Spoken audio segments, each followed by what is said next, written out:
నమస్తే అండి అందరికీ. కలశస్య ముఖే విష్ణుకంఠే రుద్రస్య మాత్రస్థిత మూలే తస్త్రస్థిత మధ్య గృహణసుత కక్షౌతు సాగర సర్వ సప్తదీప వసుంధరార్ధంత విదుర్వేద సామవేదోద్ధరణగహించి కలిశంభు సమాత్రిత.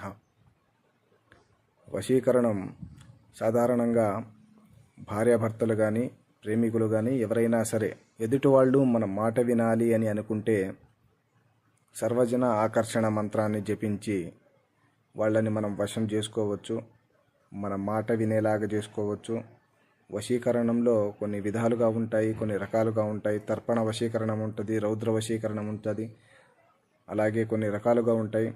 ఏ వశీకరణాన్ని ఎంచుకున్నా కూడా దానికి తగ్గ మంత్రాన్ని జపించి ఎదుటి వాళ్ళను మన మాట వినేలాగా, మన చెప్పు చేతుల్లో తీసుకునేలాగా చేసుకోవచ్చు.